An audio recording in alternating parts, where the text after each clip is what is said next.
Okay. You're muted. Okay. No, I'm okay now. Can you hear me now? Yeah. Okay, good. Hello, everyone. I'll restart. Hello, everyone. This webinar will be conducted in English. The meeting is being recorded and its video will be available online for your review.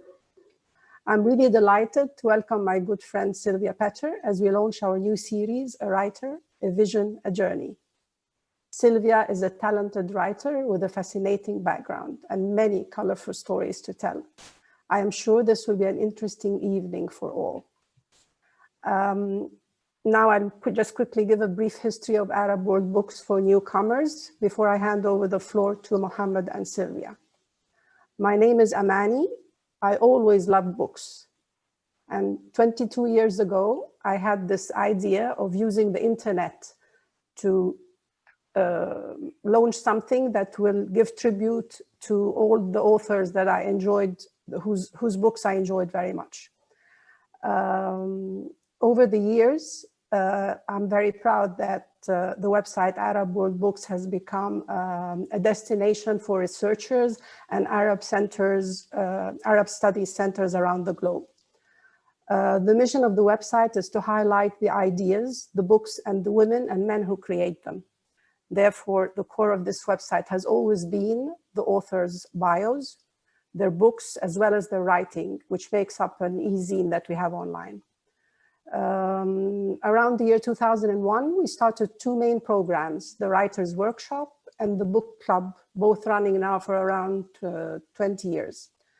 In the Book Club, we have featured a book every month, and we published a special file about the author and his or her work, and discussions were conducted online. The books have always been a mixture of fiction and non-fiction, of mainly recent books, and files and discussions can still be found online in our Book of the Month archive. Lately, as book clubs have become more and more prevalent in the Arab world, we have focused on international literary masterpieces with the works of the likes of Albert Camus, Gabriel Garcia Marquez, and Günter Grass, books that offer a window to broaden one's horizon. And tonight we launch this new series, A Writer, A Vision, A Journey. This series of in-depth conversation with Arab and international authors aims to explore the motivation, process, and outcomes of a writer's journey, and hopefully shed some light on the values and experiences that are common to writers and readers across the world. Our guest tonight is Austrian author Sylvia Petter. Egyptian author Mohammed Tawfiq will host and moderate the discussion. Thank you all for participating and have a great evening. Thank you. Okay, good evening, everyone. Okay.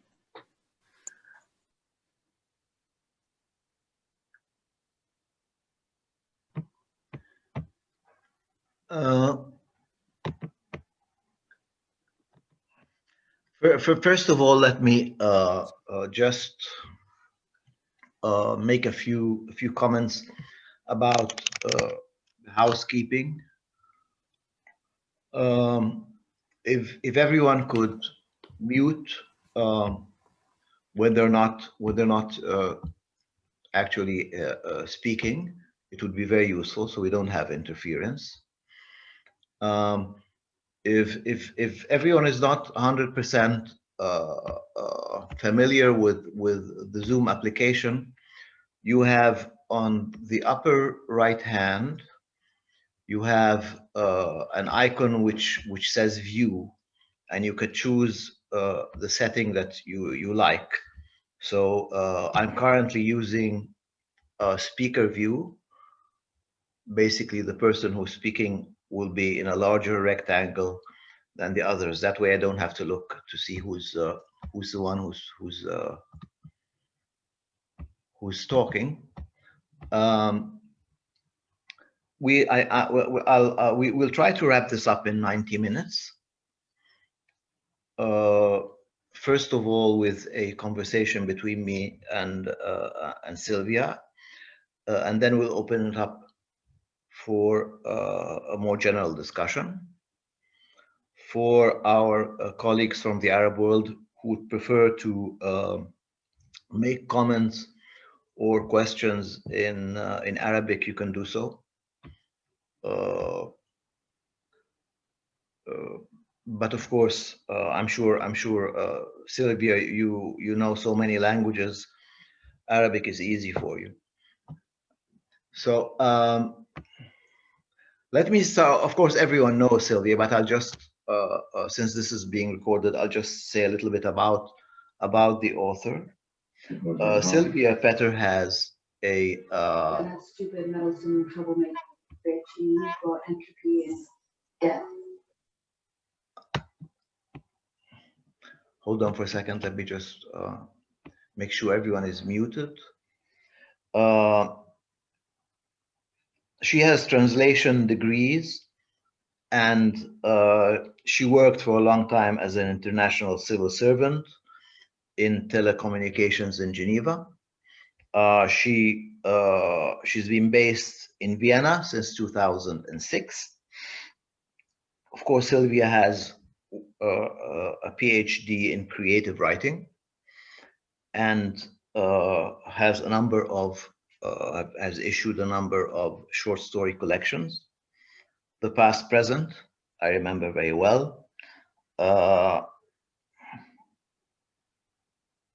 One of her short fiction books has been translated into German, and I'm not going to try to pronounce it, I'm sorry. It's, of course, The Past Present, Backburning. Backburning, I had the opportunity to, I was lucky to attend this launch in Sydney in 2007. Mercury Blobs, and a very interesting topic for discussion, Consuming the Muse. In 2014, Sylvia organized in Vienna the 13th International Conference on the Short Story in English. I wish I could have attended that one. Currently, she works part-time at the University of Vienna. And of course, her novel, the excellent work, All the Beautiful Liars. I'm going to put it on screen, Sylvia. I'm going to put the cover on the screen now. Is recently out, and I think we'll have an opportunity to have a good discussion about it. Sylvia, frankly, if I were given the choice of a friend to come with me on a bungee jumping trip, it would have to be you. And so I think this more or less describes your writing and how and why I enjoy it so much. Sylvia, now we've been friends for many years, and writing is quite an ordeal, isn't it? And it's not just the writing process, difficult as it is, but also you have you have to deal with agents and publishers and reviews and all that.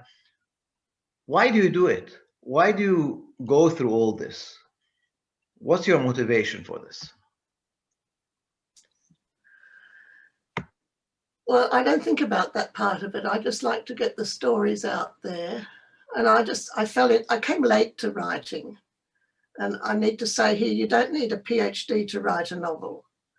I did the PhD because it was something I was able to do.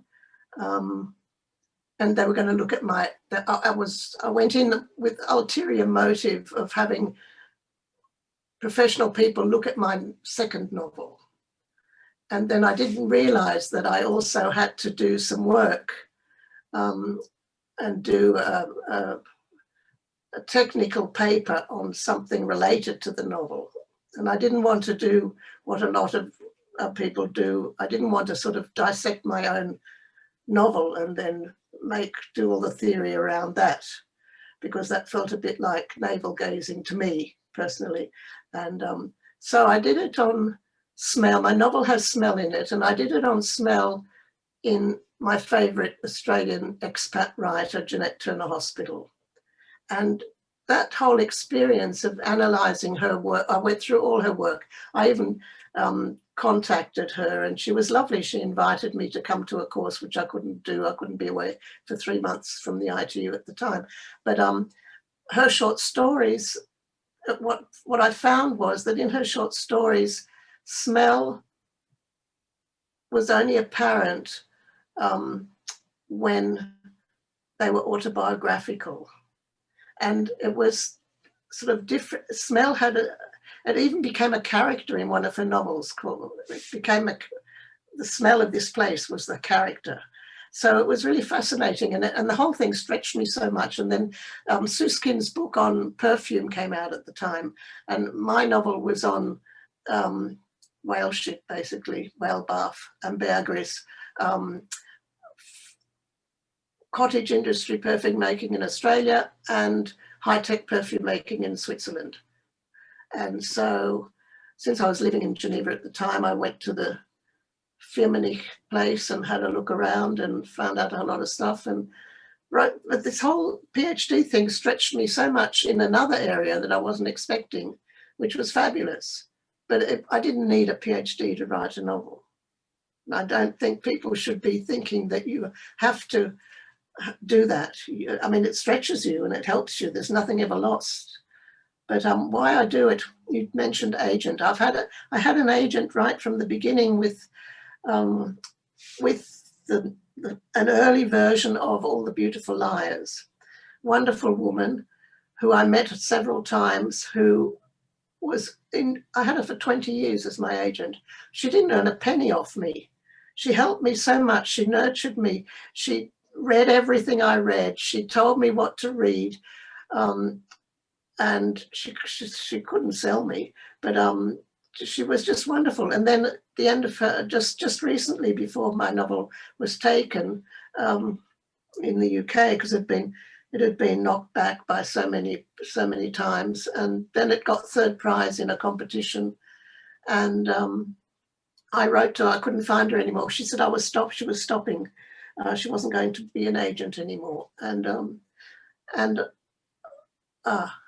so I dedicated the novel to her, to thank her for the years of support and encouragement. Because had I been thinking about selling and having to do, I probably wouldn't have written. She said, go and do other things. I wouldn't have gotten all the things done that I did. And she freed me to go and do my thing. And even backburning, I said to her, look, I won the prize with okay, there was no money in it. It was publication. I said, but, do I owe you something? She said, no, you did that all by yourself. So she was she was perfect for me at the time while I was learning to become a writer. And even, I don't know about agents. There's a guy that I'd really like to work with who's in Leipzig, but he said to me, I can't, I have to sell you in Australia first. And I said, well, I don't care. And he said, yeah, but they wouldn't be interested in your stuff. So I thought, well, to hell with it. We're still friends, he's a nice guy. And he's another one that's opening me up to a lot of things, because he knows a lot about Australian writers. So he mentions things. And I even recently wrote to him. I said, I hope you don't think I'm stalking you. I'm not. I'm just listening to all the good things you're talking about, because you have such interesting things to say. And so we're on good terms. But I don't really want an agent anymore. I'm too old. An agent's not going to invest in me at 71 now. I mean, what are they going to get out of it? I'm not going to do what they tell me. and I mean, it's a little bit like I'm retired and I'm still working part-time, and I don't need to earn money from my writing. So I'm completely liberated in that I can do what I like. Whereas when I was at ITU, I had to ask permission if I could write. I got that permission. But later, when my agent said, you must try and go deeper, and I thought, oh, well, I'll try erotica. Well, then I took a pen name because I thought they're never going to agree. By that time, I was the assistant to the Secretary General, so it wouldn't look good if the assistant to the Secretary General is writing rude stories. They weren't that rude. They were pretty tame, actually. But so yeah, why do I do it? Because I love it. I think it's because of the way it started. When I was at ITU, I started writing in the early 90s, and I'd lost a lot of weight, so I was going to write a diet book. And so I went to the Open University. The MBAs were the flavor of the month. Everyone wanted to do an MBA. And I thought, well, if I do an MBA, it's going to take 36 hours a week. I had a daughter at the time. I'm going to have to spend all this time. And then if I get it, I'll be 50. And then at 60, I have to retire. What am I going to do with the MBA? Just put a plaque on my bathroom door or something? I don't know. So I wanted something that I could do for the rest of my life. And I went to this one module just to try it out, which was called Planning and Managing Change.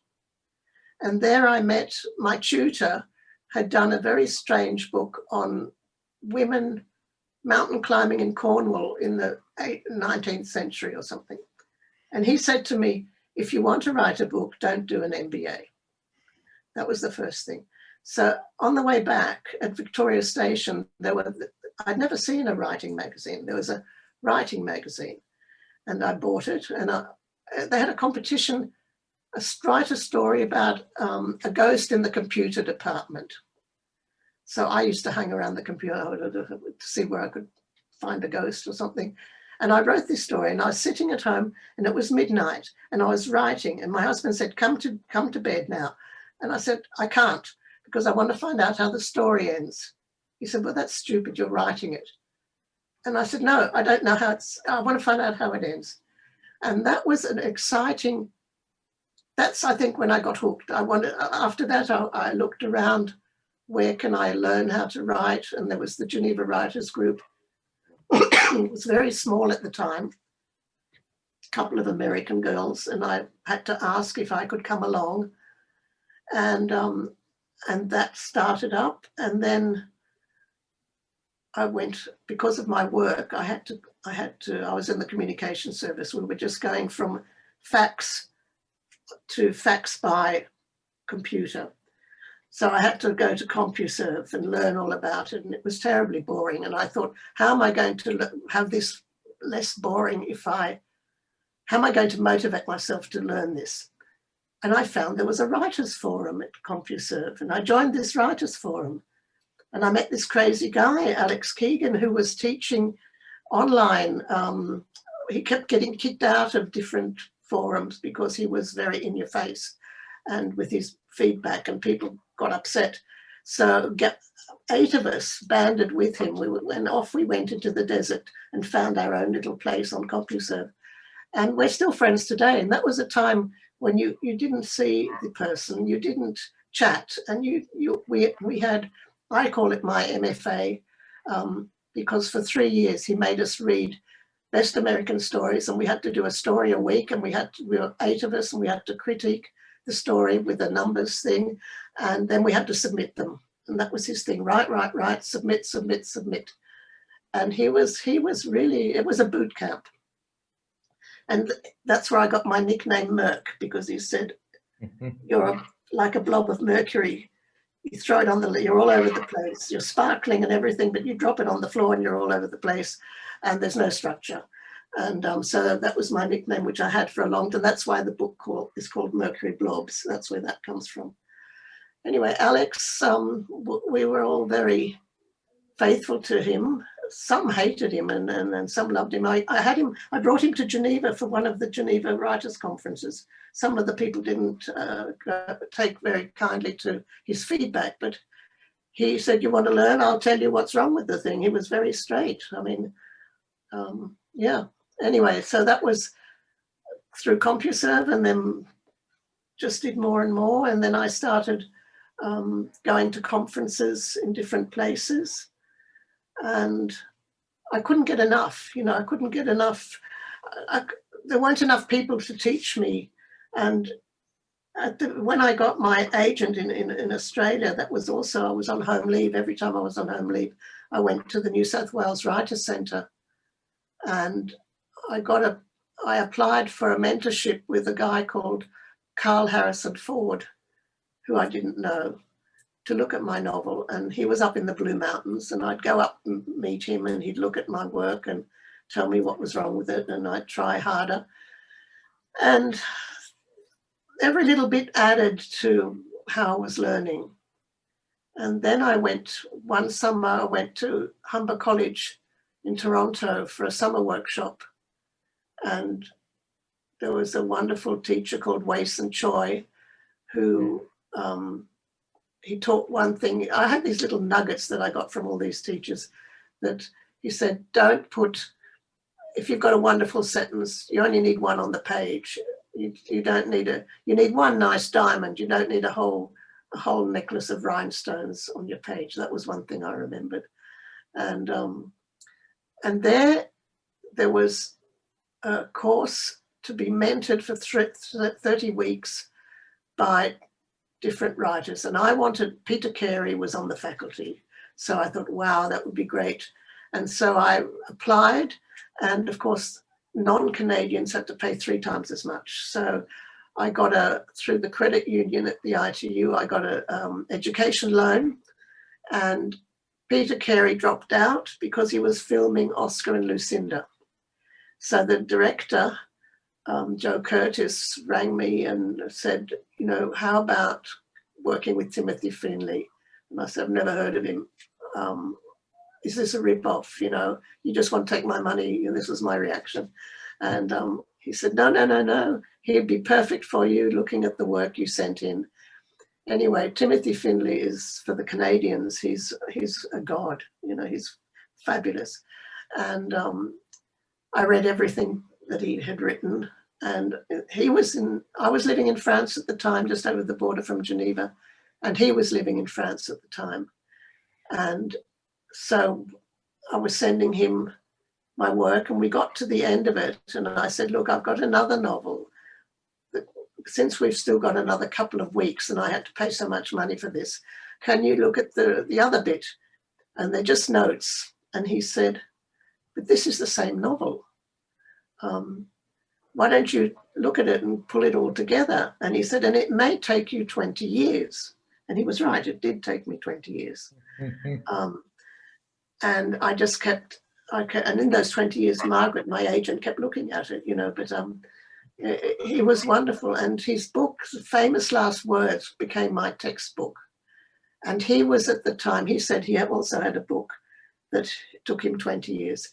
And he couldn't get Famous Last. He said, I can't get it published in the UK because it talks about a cabal run by Wallace Simpson and Nazis and all this stuff. I can't get it published while she's still alive, not in the UK. Then Wallace Simpson died, and he was very happy. He could get his Famous Last Words published in the UK. Anyway, unfortunately, a few years ago, he had an accident and he passed away.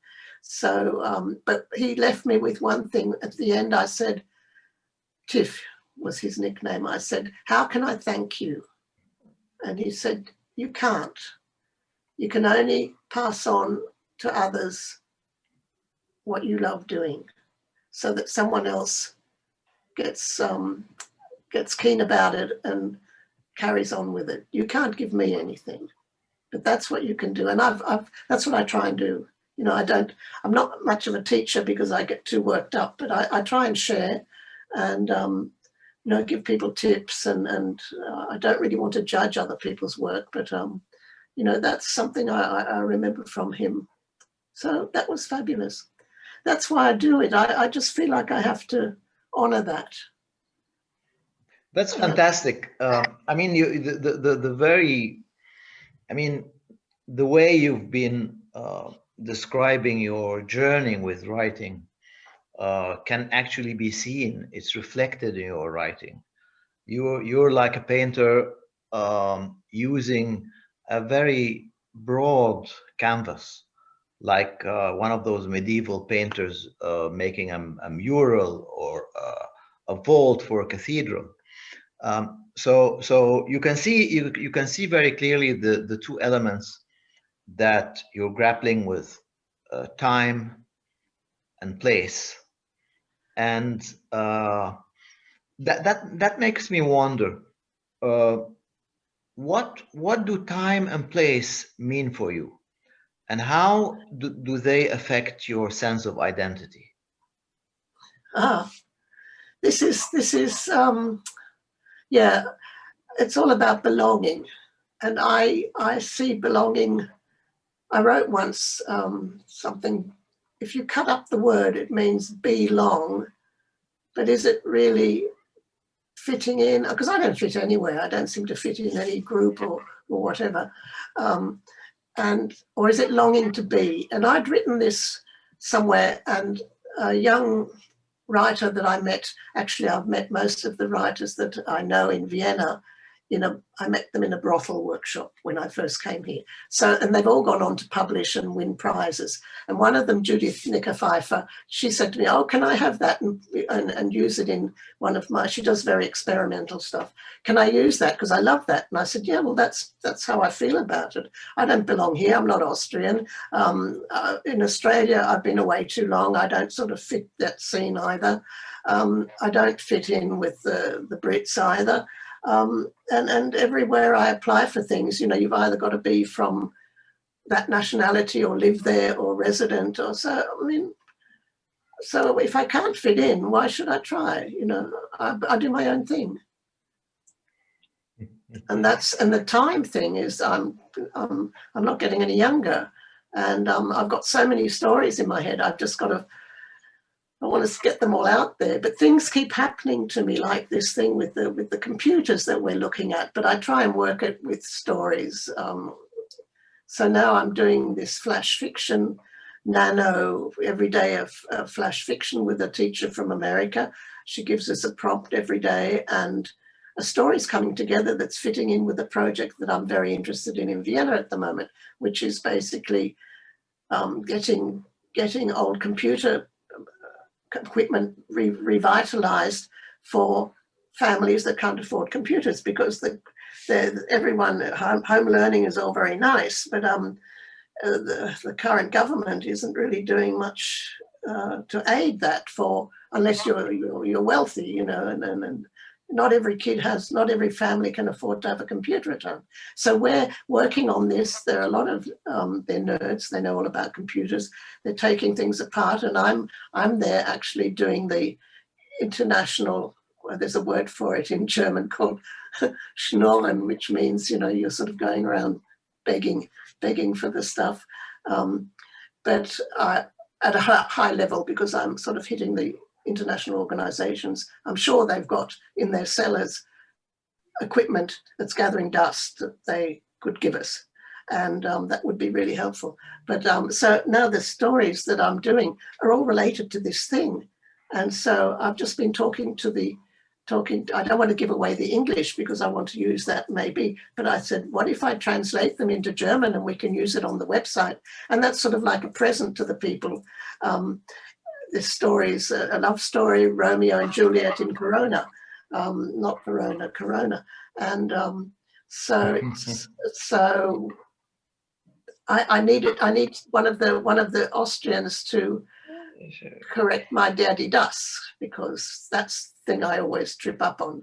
And so the woman who's in charge, she's going to do that, and we should have enough story with 30. We should have enough to take us up to Christmas. So that'll be Christmas present on the website for all the people, something for them to sort of laugh at, or, to sort of enjoy. So well, that's another thing. I go off on tangents, but you see, if I had a real writing career with an agent, then I'd have to do what they wanted, because they make a cut out of it. And this way, if I say, and this was the beauty of my agent, because I said, look, I've got this idea to do this. She said, do what you like. She just wanted me to feel good and to learn. And I don't think I'll find another person like that again. And And I don't think I need it anymore. You know, I'm free now to do what I want. That's a fantastic point that you made. But before going into particularly the All the Beautiful Liars, I noticed that you talk about different languages, and of course in your work, in your stories and your novel, you have a masterful use of how to introduce different languages into the text and make it look natural, and that's very, very skillful and very effective. But it also raises the question, what does language mean to you? Do you feel different because you speak different languages? You feel different than if you only spoke one language? How does that work into your writing? How does that affect the way you think? Well, what I say, before I started writing, I was speaking trilingual mishmash, French and German and English, and I didn't think I had a mother tongue anymore. And then when I started to write, I thought I didn't have the right to write. And this is where the Geneva Writers Group, this is Susan Tabergian who gave me that gift. I said, Susan, I haven't studied English literature. I've studied French literature and German literature. I haven't got a clue. The last thing I remember was Friends, Romans, Countrymen, Lend Me Your Ears when we did Julius Caesar for the leaving certificate. We were standing up on the kitchen table practicing. But I don't know enough. Have I got the right to write in English? And this is where everyone along my journey has given me something. It's wonderful. And Susan gave me that. I always say Susan Tabergian gave me the right to write. And I think also I like, with the different languages, I see the images in the different languages. And I think that's something I like. And I try and describe that in English. The downside of that is that I don't know a cliche if I trip over it, because I think everything is fresh. So I get into trouble there quite a bit. You know, I have to,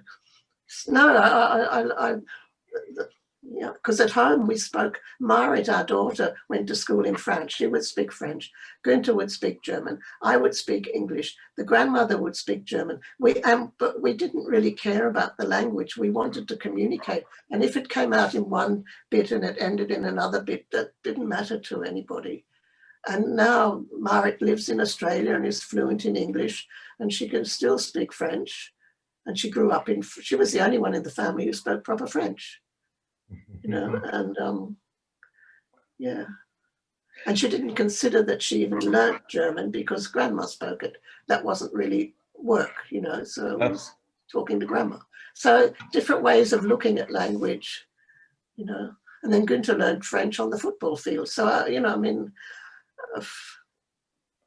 yeah. And I guess it's part of the cocktail, part of the package.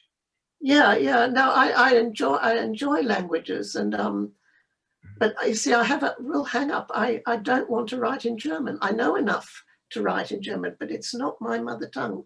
Even though I can cheat with it, and I can, you know, I'll come out with expressions because I'm completely, I would say, integrated, even with the literary people here. But I avoid writing in German. Even when I do courses, I always say, "Can I do it in English?" And they say, "Okay." But yeah. Okay, Sylvia, I remember a few years back, you were interested in writing erotica. Yes. I have to admit, I haven't read any of your stories in that genre, but I'm curious. What is erotica to start with, and what's so interesting about writing a genre called erotica? What does that mean to you? Well, for me, it was I'm not talking about porn. Of course. I'm talking about erotica. I found on the internet, and I've just met her again, a woman that had a website called Mind Caviar. she doesn't have it anymore, but I found her again, Jamie Joy Gatto, and she worked with the sensual part of food. So anything linked to food. And I did a story called Cherry Strudel, and it was actually a recipe for strudel. But the way it was told was she was learning how to make the strudel, and the guy, you know, and everything was double entendre, you know, so the way that she was making the strudel and everything, and it was all quite tame compared to Shades of Grey and things like that. But I like to play with that, with food and with and this is my friend Sharon, who's an artist in Vienna, who did the cover. And we have that picture hanging over our bed in the bedroom, in the big size. And Sharon did also the cover of Backburning and the cover of Mercury Blobs as well. And Geflimmer der Vergangenheit is the German one that you can't pronounce. Yeah. Has the Hundewasserhaus on it. Yeah, and Sharon also did drawings in Consuming the Muse. She did drawings within that book. I asked her to do, she'd done all these, you know how artists do these sketches. I said, have you got any little sketches of nudes? And so she gave me a whole bunch, and I said, lovely, I'm going to put them in the book. That's the sort of erotica I wanted. And then I started sending them out, and actually there was one that had politics in it a bit, called Mangrove on Wenzel Square, which had to do with, which I sort of wrote after seeing, what's that film, that Kundera film, based on Kundera, the Unbearable Lightness of Being. I saw the film, and after seeing that film, I wrote this story. And we had been to Prague, and it was really weird because it was sort of like, we'd been to Prague after everything was liberated, and under our hotel door we had these little cards if you needed to find a lady for the night. This was the business card. And I thought, isn't that funny? You know, everyone, the whole story sort of came out with how while there was suppression, there was much more passion, and how once the country is free, it's all become a whimper of, you know, free for all sort of thing. There was this interesting, which I played with. And that story I'd sent to a friend of mine, Mitzi Seneto, who at the time she's now doing true crime. I don't have any true crime, but she was doing collections of erotica, and I sent her that. And she said, the publisher won't take it because they say it's not fiction. I said, of course it's fiction. They thought it was true. Anyway, maybe it was also an American publisher at the time, that it was the Bush years, you know, it wasn't sort of fitting to sort of make that sort of statement in a story about a liberated country. And it got taken eventually by a woman who was, I think, a French woman working in America, in a collection called Travel Erotica for Lesbians. So go figure. They took it, and I thought maybe she understood more what this was about. Now I've changed that again, and used it in a flash collection that's just been taken in the US, which is basically an anti-fascism novelette in flash, which is based on, it's a story of ordinary people, and what we've experienced in the GDR as well, and also how the GDR was actually set up as an answer to fascism.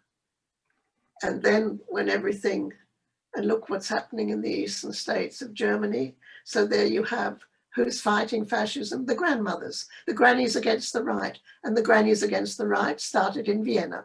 So I find there are these things happening that get me interested. And so there we have. There's some erotica in there that was based on that story. And I'm now fiction editor of an online magazine called World City Monthly, and we're going to put cherry strudel because we want some recipes in the Christmas issue, cherry strudel in that. And because it's an issue that deals with human rights and LGBTQ and all this, I want to also be able to seg in next year from the cherry strudel into some of the work that the Mind Caviar lady was doing. Now, I found, I went through a period where I was writing a lot of erotica, and even individual stories were sold to, I didn't get any money, but to places in the UK, publishers in the UK, Excite, and they also have them as audios, you know, and there's also a competition how to write the worst erotica, you know, it's the worst sort of stuff you can write, which some of it is pretty, very purpley prose, but yeah, no, I think it's, for me, it was good because I dared to go places I didn't go before.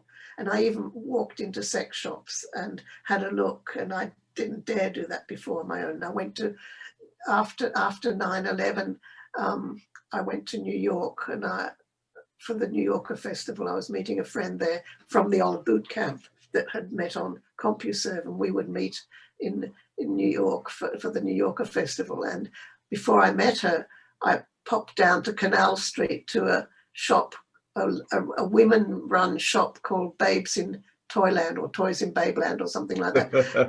and I had written to them. I said, look, I'm coming, but I've got to go because someone's waiting for me there. But I just want to come in and meet you, and because I want to learn how to write this.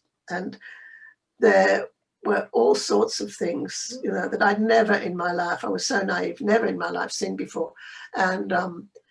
And so the woman took me around, and then there was this harness hanging up, and I said, what's that? And she said, oh, that's a harness, but don't wear it to JFK because she had it on under her clothes to pick up her girlfriend, and the alarms went off because of all the metal. You know, how embarrassing, you know, my God.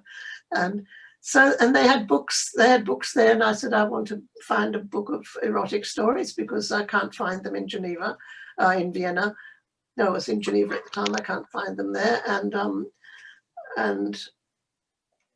you know, I didn't want to go into hardcore stuff, but I wanted, and it was a woman's shop for women. Women ran it, and it was, you know, you could talk to them, and it was good. And so that was. I got a story out of that, which was Consuming the Muse. Was the title story, and it was all about that experience of going to that shop and meeting, and it was sort of a coming of age story with all the dildos and everything out on the table, and not, you know, it was quite an experience. Very nice people. It was lovely, very lovely people. Well, coming of age, I think, takes us to the your great novel. All the Beautiful Liars. So after decades of writing stories, you published a few books of stories. You published stories in some very good magazines, and all the time you had this novel simmering in the back mind, as you say, and you can actually see that in Back Burning. You have one of the stories deals with Kenneth Browning and Harold Klein, and you have descriptions that come almost using the same words in All the Beautiful Liars. Even in you have another story in Back Burning, which tells the story of a translator at a UN conference who meets someone from East Germany. Yeah. So you see these you see how you've been working through these things, whether consciously or unconsciously, towards the novel at the end. Now, the novel itself is interesting in that it's not an easy novel. No. It includes some pretty brutal stuff, some pretty tough stuff. Like, for example, Katrina's family history includes suspected Nazis, suspected communist collaborators with the Stasi, con men, adultery. It's not a tame sort of novel. Nevertheless, the sexuality of Katrina is described in extremely circumspect, tame terms, which raises the question: to what extent is this novel an autobiography, or to what elements of autobiography have seeped into the novel? Oh, Mohammed, you want me to give everything away? No. That's why I call it a fictional memoir, because for the simple reason that I don't know a lot of, I had a wonderful gift given to me by my mother before she died. I've been working on chapters. Every time I came home, I'd read her a couple of chapters, and she'd say to me, this won't leave you alone, will it? And I said, no. I said, but you're going to tell me on your deathbed anyway, you know, in a typical Australian brash way. And she said, I'm not telling you anything. And I said, oh. And then when, towards the end, when I was, she died in 2009, so long before it got published. But she said, look, do what you like. We're all dead anyway. Do what you like with the family history, which I thought was the most beautiful gift she could give to me. And so I did, you know, and I used all the bits that I found and to make a story out of it. Now, my uncle was a crook. I tried to sell that story to Mitzi for her true crime thing. She wanted to have a gentleman crook. And I said, yes, but you want true stories. I don't have the true story. You know, I only have what I've heard and what I've made up and what they've told me. And I don't know. And this is where I get to the point. How do you know what is true and what isn't? How, even what you remember something. You have three people that were at some party together. Later they meet.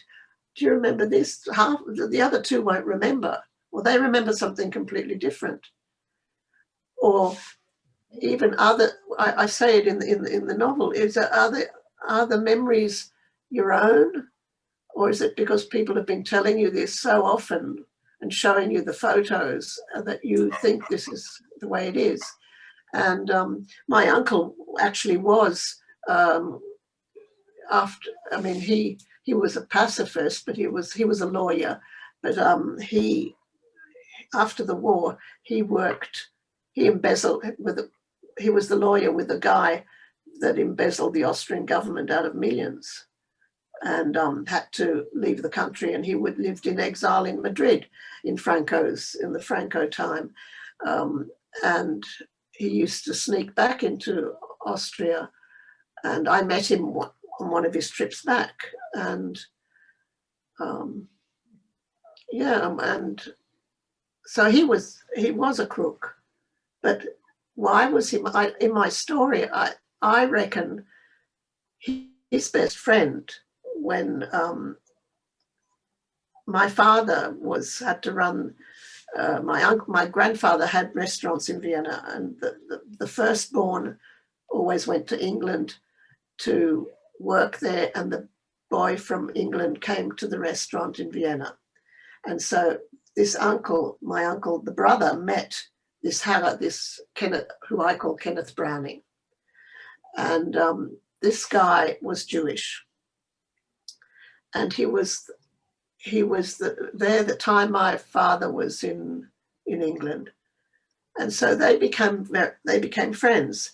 And then the grandfather told him to go because it was getting dangerous.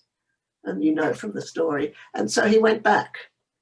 And I look at this whole thing as, why did the uncle embezzle? He didn't ever keep any money. He never had anything. He just, it was like playing chess. And I reckon it was the establishment took away something he loved. So bloody hell, he was going to take something away from the establishment. Any establishment, didn't matter. He was going to pay back the establishment, and which is what he did. That's how I take it in the story. And you want, I actually, out of the blue, this person, whose name's not Kenneth Browning, but wrote to my father and looking for his friend. And Dad didn't know him. And I said, but I want to meet this guy on the way back to Vienna, on the back to Geneva. I'm going to stop in London and I'm going to meet him, which I did. And there's a story also of we went and had a cup of tea and I met him and he told me more about my grandparents than I ever heard from my family. He said they were so good to him and he loved the family and blah, blah, blah. And so that was true as well. Also, the East German thing, going into East Germany to look for the family, that's part of my story. Of course, I write it a bit differently. What is not part, I'm not Jewish, my family's not Jewish, but I had to find something that would tie it all together. And I didn't want to do anything with the Holocaust. I didn't think that wasn't my, I wanted to keep away from that because it wasn't part of the story. I wanted to have the ordinary people and how they reacted and how they lived on, and I didn't want to cash in on anything that was outside of that. Okay, I won't let you go on because I really don't want you to expose too much of the story. A few people here probably haven't read it yet, so I want them to give them a chance to explore it on their own.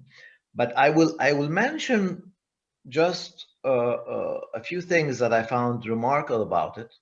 The symbolism in the story comes through naturally, but is very powerful. I'll give two examples.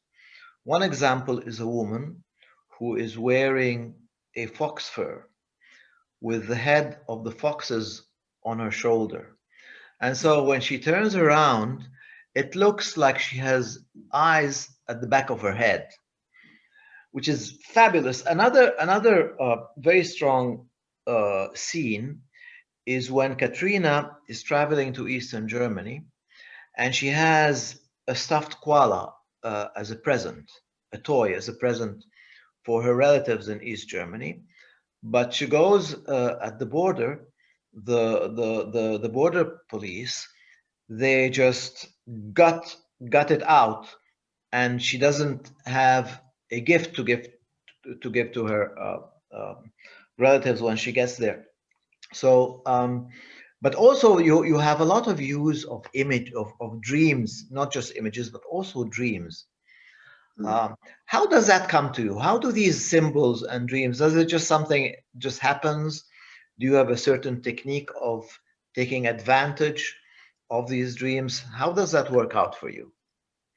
And this is the last question, and we'll open up the floor for discussion after your brief reply.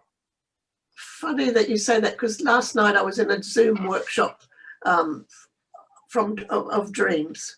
I haven't been dreaming anything lately, but the dreams in the story, my mother used to tell me, she used to say that we don't dream as much anymore because there's so much electricity around. She said if you're out in the country where there's no electricity, you'll dream more. So she had dreams, and she had the weirdest dreams, and she would tell me her dreams. And I used to say to Günther, he had weirdest dreams, and I say, oh, can I have that? I'd steal his dreams, because he would have all these dreams with the beginning, middle, and end, and I never sort of got he got a whole story. He'd tell me this story, and I said, I want your dreams, give me your dreams. So he had the weirdest dreams. No, I don't know. You see, what I think is fascinating is that you as a reader, you see a whole lot of stuff that I didn't know was in it.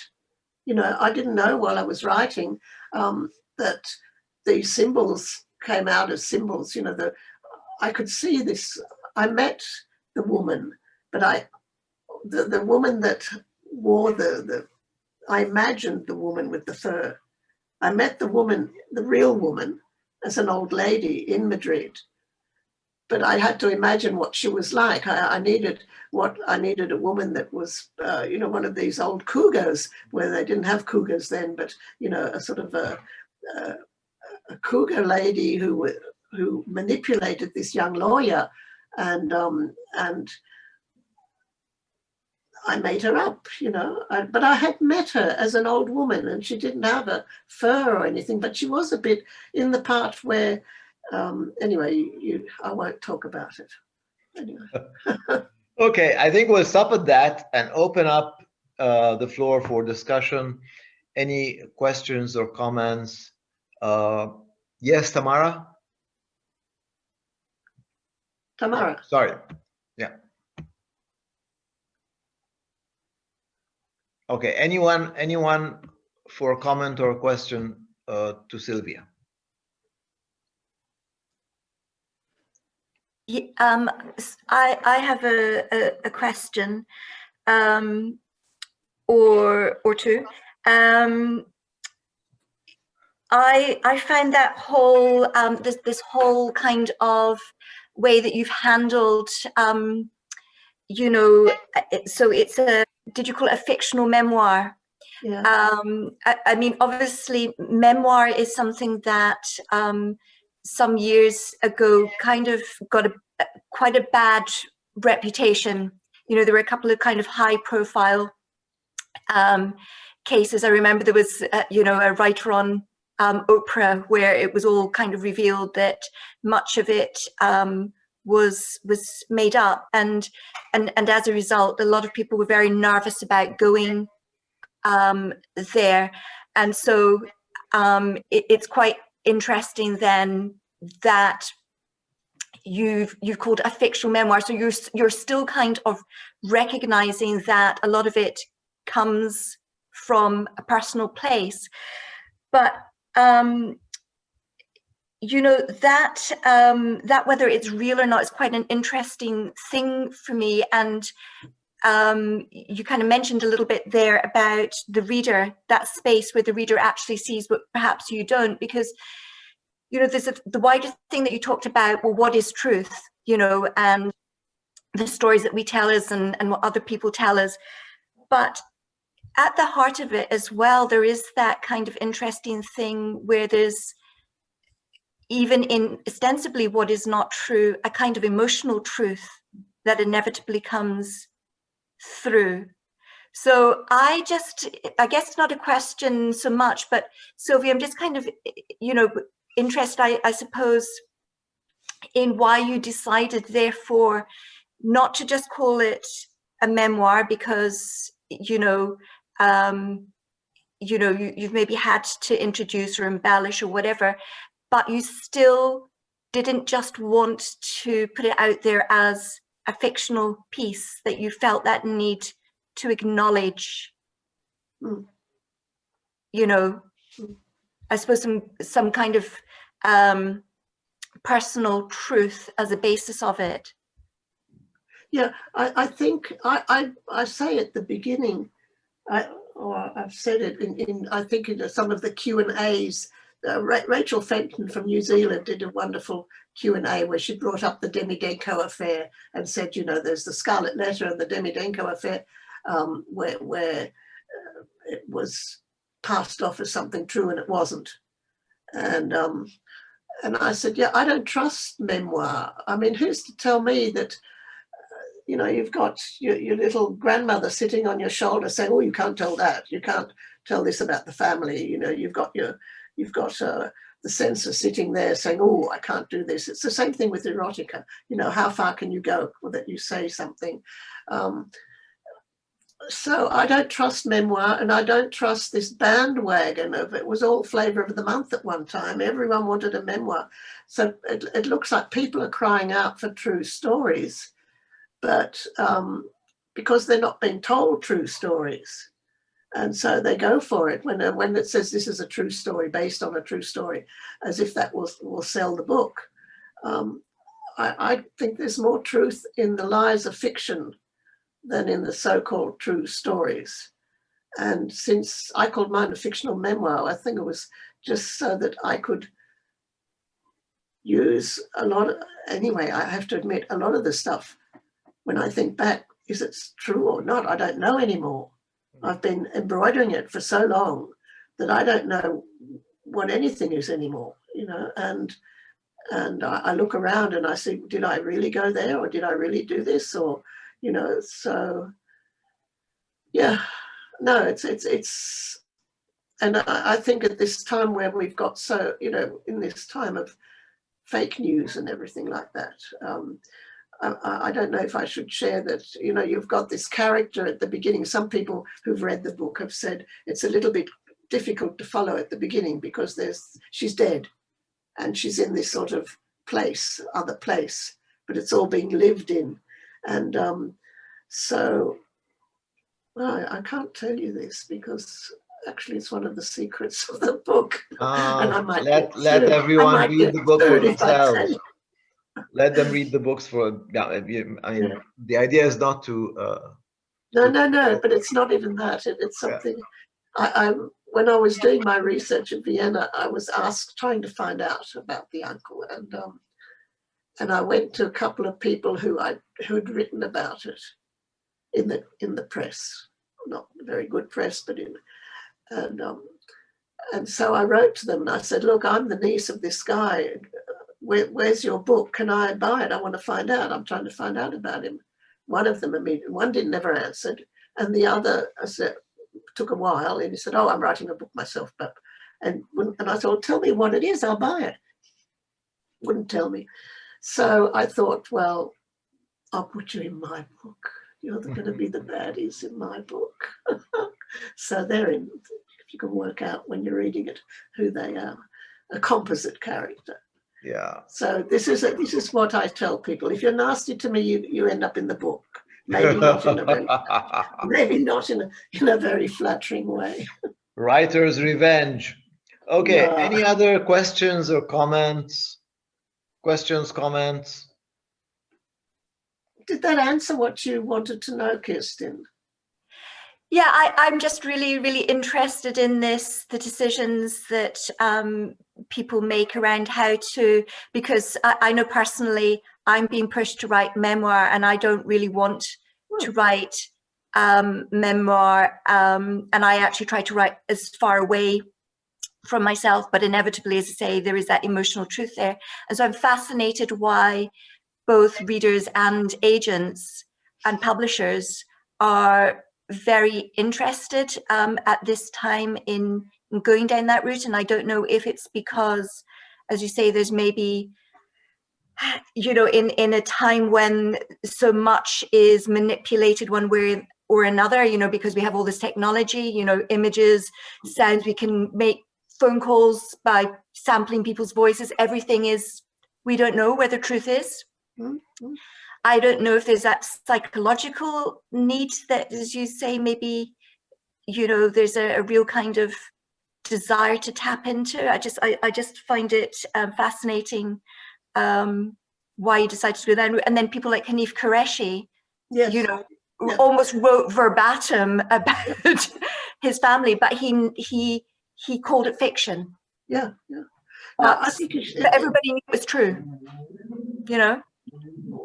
I think, you know, there are two sides. There's the selling side, which is trying to push you into a certain area, and this I didn't want.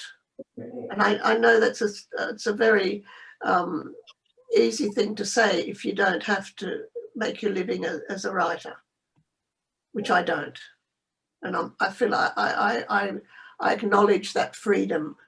In German, there's a lovely word, Narrenfreiheit. It's freedom of fools. I love it. I can do what I like. I make a mistake. It's because she's, you know, I have that in Vienna. I do something right, because she's a foreigner. I do something wrong, because she's a foreigner. I do what I like. So freedom of fools, Narrenfreiheit. I think you have to go with, I don't know what sort of writing comes out if you're fighting it. Yeah. Surely that will affect the writing. Can't you just write it and, you know, take a pseudonym? I say Strudel is a little old lady who lives in the back of my garden who writes erotica while I write other stuff.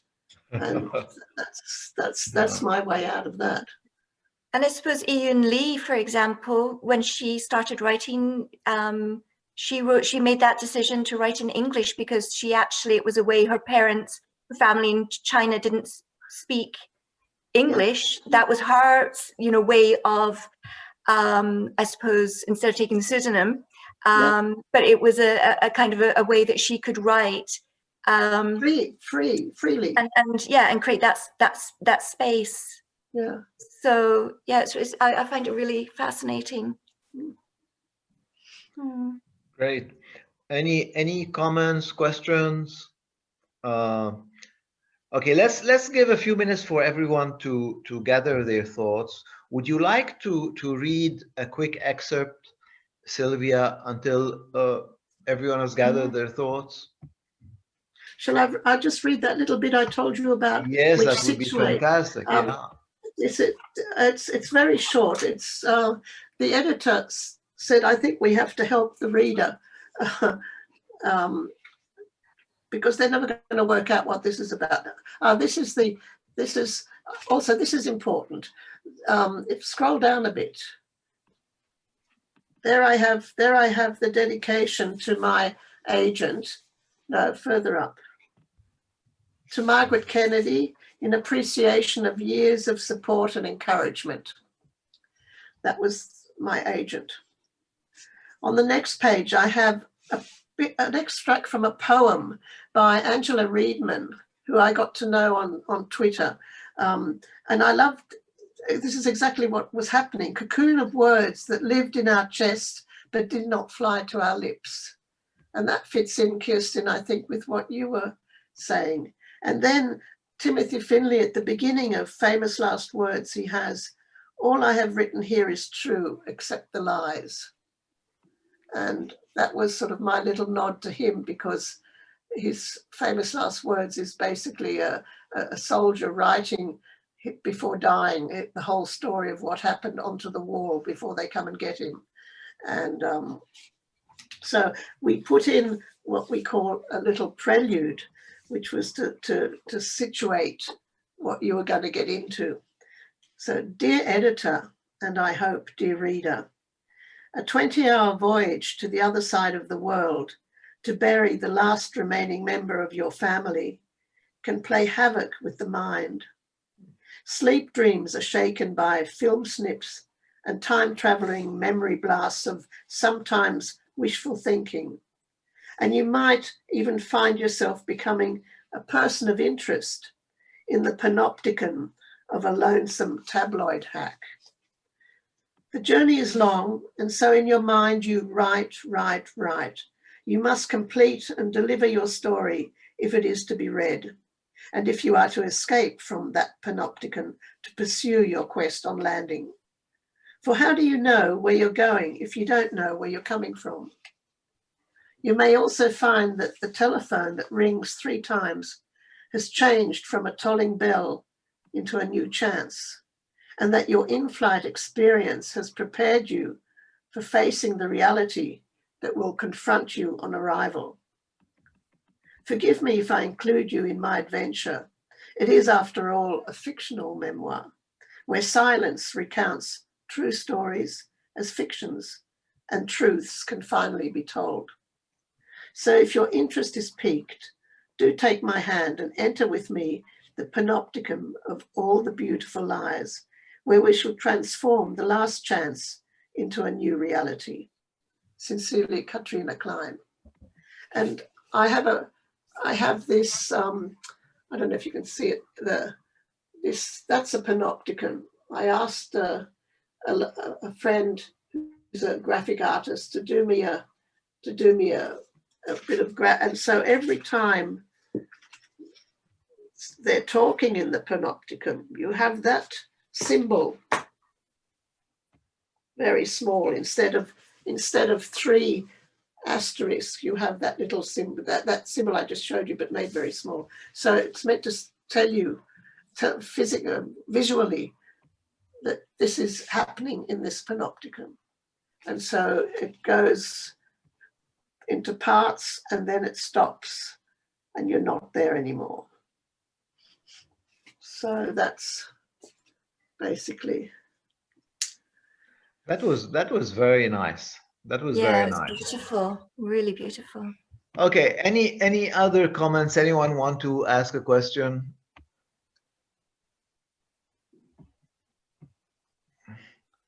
If no one has a question, I do. Oh, come on. Actually, I have many questions, so so I'm just trying to give you a chance. But could I? Okay. Nisreen, Yeah. go ahead. So, okay. Good evening. My name is Nisreen, and I just want to ask a question. So I've always dreamed to write in French or in English. I've learned them in school, and my mom talked to me a little bit in French, but I've never had the opportunity or the ability to write in French or in English. I write always in Arabic, and it's a little bit difficult. No, it's a problem for me because I really want to write, for example, in English, but it's always a problem because I don't have all its expressions or all its proverbs to have the ability to explain myself. So I don't know. I don't know if you have any idea, or you can help me with. I don't know. It's really hard to write in another language. Yeah, I think you have to immerse yourself. Kirsten, you might have something to say. You're involved in a lot of this stuff. Immerse yourself, read a lot in the language, and listen, and even films. You know, a lot of the films of books, so that you read them and you watch the film and you know the story, and you sort of immerse yourself, I think, basically. Kirsten, what would you do? I think it's really interesting. I mean, so with Ian Lee, what ended up happening there is, and sometimes this happens, for example, I know I studied literature, and we were looking at in situations where there's, for example, political repression, but in this way, it's a different kind of constriction. It means actually people can be more experimental. It can be more, in some ways, writing more interesting. So Ian Lee, actually, because she had the same situation, she was very limited. This actually became, she developed her style, because she was actually there to do a PhD in medicine. She had never written before she went to America. But, you know, so in a way, what you sometimes see in situations like this is it's actually an opportunity to free yourself from the preconceptions about writing literature or, you know, what art should be, because actually, you know, you can't go there. So you have to create something new with what tools you have. And maybe that means there's a kind of, maybe one of the reasons why her writing is so successful is because it gets to that emotional truth, because, you know, she has to write in a more basic way. Yeah. And it can't be hidden beneath all those lovely layers of proverbs or whatever. That's just my opinion. Yeah, just put the words down on paper, just start, and don't worry about, you know, just tell the story as you can, is what I would say. Yeah, I mean, that's excellent advice. Of course, Nisreen is a very good writer. She writes very good Arabic language, very good Arabic stories, and I can imagine it's difficult to take that leap into another. Yeah. We already have the tools to write in one language. It's but of course, one of the people who did that was Samuel Beckett. And Beckett made an art of using a foreign language in his writing, and but that was because of his vision. His vision was to reduce his writing to the bare minimum, and using a foreign language was a good tool for that. But if the objective is to write in a lyrical way, then obviously a foreign language will not work very well. But it's an important issue, and like everything else, we experiment. Yeah. Thank you. Interesting. We have 5 minutes to go. Comments, questions? If no one has a comment, I'll ask a question about a technical question. This is not giving away the book, but it's a very interesting. The technique in this novel is very interesting, because it's basically made up of 5 parts. It's not a long novel. It's relatively short, but it's made up of 5 parts, almost 50 chapters. And there's an amazing use of multiple point of views. So you have 6 different points of view, plus the point of view of the main narrator, who is Jamie Sattler. So that gives you 7 points of view. And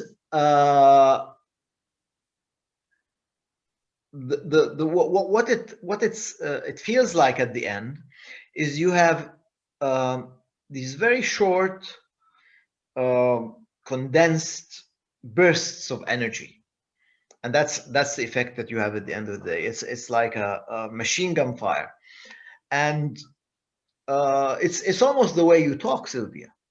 That's how you sound really in real life. So it makes my husband will be pleased to hear that. So, but the question is, how did you work out that structure? Did you plan the structure independently? Did you just write, and then try to work it out afterwards? How did that work for you? Since I'm a blob of mercury on the lab floor, I have a big problem with structure. So I tried all sorts of things: the 3-act structure, the 5-act structure, the this, the that. And in the end, I think it was the 5 or 6-act, whatever. But I think it was having it in the Panopticon that helped me a lot, because the Panopticon is basically, I looked up to find out what it was originally, and it was architectural device used in jails where they can keep an eye on you, from the outside, and you're inside, and it's all glass and open. It's a little bit like the big shopping centers as well. You're inside, and then So I had. She's in the Panopticon for 2/3 of the book, or 4/5 of the book, and then she lands. And then you sort of get, you don't know if that's, I think, linked to it being, you don't know if it's true or not true, everything that's come before, because it was like an in-flight film. It all basically happens on the way after the phone call that her mother's dead, and she has to go back to Australia. Okay. So it's sort of a little bit speculative, but I don't know how I got there. I mean, I love how the reader all of a sudden sees all these things. You managed to do it brilliantly. Well, I sweated a lot because it wasn't coming together, and I didn't know how to do it. And I tried all the things on the internet, looked at structure. So I tried everything out, and then it's sort of, but luckily, what is interesting is all the other stuff I've been doing, because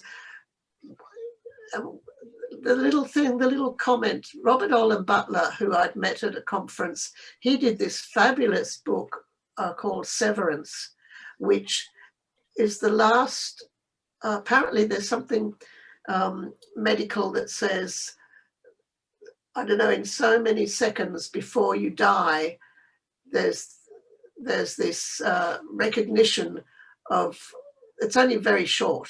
And so he takes the death of all these different people just before they die, and he describes what happens in those last seconds, what goes on, and he makes these stories. And there's the usual, you know, the French Revolution and the guillotine and coming down, chopping the head off. Between having the head chopped and the person actually dying, there's still something going on.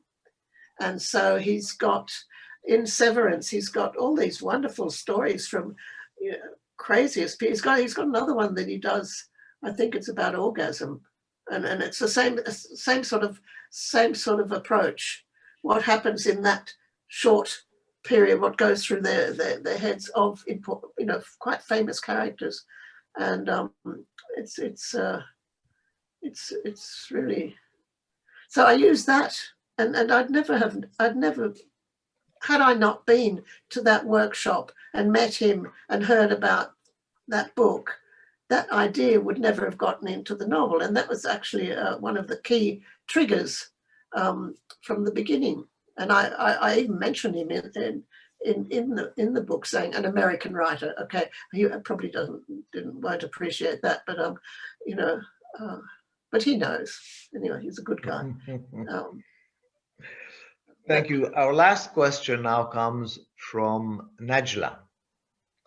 Now, Najla wants to know if you read for other writers. Do I read other writers? Yeah. Do I read books? I think she is probably asking if you. Yeah, she says yes. Who do I read? Yeah, I think that's the question. Yeah. I read all sorts of things. I've just been talking to Mel Alm and he told me about an Austrian writer. He wrote a book called Abel and Cain, and so I've ordered it. And I just ordered last week, because I ordered through Shakespeare and Company in Vienna. I don't order through. I might say it because I get into trouble, because I know that's how people make money. But anyway, I ordered through my independent bookshop locally in Vienna, and I've just put in an order for Billy O'Callaghan. I read. I mean, he's wonderful. His short stories and his novels, and I've met him, and he's a good guy. And he also gave me a wonderful review on my novel, but that's not why I read him. I've been reading him for years. And I read people. I don't usually read people who they talk about, like the Booker Prize, the Booker shortlists. I'm not. The hype upsets me. I don't want to go and buy a book where there's so much hype. I'll wait till it sort of calms down a bit. But what I have enjoyed doing is when all the writers that I get to know, I read their books, and it's fabulous because there's so much interesting stuff going on out there that doesn't get noticed so much. And because it's not in the publishing world, it's not something that they're pushing. And if you don't get a review in a newspaper, well then people aren't going to go out and buy your book. They won't know about your book. So so most of the books that I'm reading are sort of recommended by other writers, or it's in support of other writers that I know. So there's this solidarity, or something I've seen. For example, I bought a book today. I had it sent from a German-speaking bookshop by Sandra Gookitch. Now Sandra was in this brothel workshop with me 20 years ago, when I first came to Vienna, 14 years ago when I first came to Vienna, and this is her third novel, and she's originally from the old Yugoslavia, and she talks about how the family adapts to that. There's also Adnan Mahmutovic, who I met years ago, who's a Bosnian, who was a Bosnian refugee, who's now a professor of English literature at Stockholm University. He writes wonderful stuff. I also look in, I don't know if here, World Literature Today is a wonderful magazine that has book reviews, and I usually, you can get them online, you can see it online as well. But the reason I talk about World Literature Today is because there was a conference in North Little Rock. You couldn't come at the time, Mohammed, I told you about that. And I had mentioned to the woman at World Literature Today that this conference was on, and they're in Oklahoma. She drove all the way over and she met all these short story writers, and then she asked us for stories and she published them, and things came out. That's where she met Adnan, and he was in World Literature, and there's all this lovely cross-pollinating going on, and that's the sort of things I read. So have a look at World Literature Today online and see the sort of things there on Twitter and on Facebook as well. And I sent them something, and they published a little short thing about me. They even did something lovely, which they wanted to see how writers lived and worked. And I had a little house which was my writing house, and so I had photos, and I sent them these photos, and they put it on their website. And so if you Google me and World Literature Today, up will come photos of the other place, which is tidier than here, which belongs to me, where I don't go anymore because I usually work on the kitchen table. But anyway, that's another thing, because it's nearer the fridge. Well, thank you. This has been a fantastic discussion. I know I've enjoyed it a lot. And we have managed to finish in exactly 90 minutes as we had agreed. Thank you, Sylvia. Thank you all for participating. It's been great. Thank you, everyone. Looking forward to another of these discussions, and looking forward to our next book. Yes, I will advertise it on my website and on my Facebook page. It's the anti-fascism one that I'm waiting for the local artist to give me the artwork for the cover. The publisher has it already. I'm really happy because the publisher's name is Breaking Rules Publishing, which suits me perfectly. And they're located in Florida, so it's sort of quite interesting, you know. So, and yeah, and my smell novel is with the publisher of Liars, and I understand that maybe positive noises are being made, so maybe that's the next one. But in the meantime, I want to do other stuff as well, and I've got to do the flash in German for the website for the computers. So lots of things happening. Well, thank you so much, Sylvia. Thank you all for participating. Thank you, Mohammed, and next time. Amani. Lovely seeing you again. This is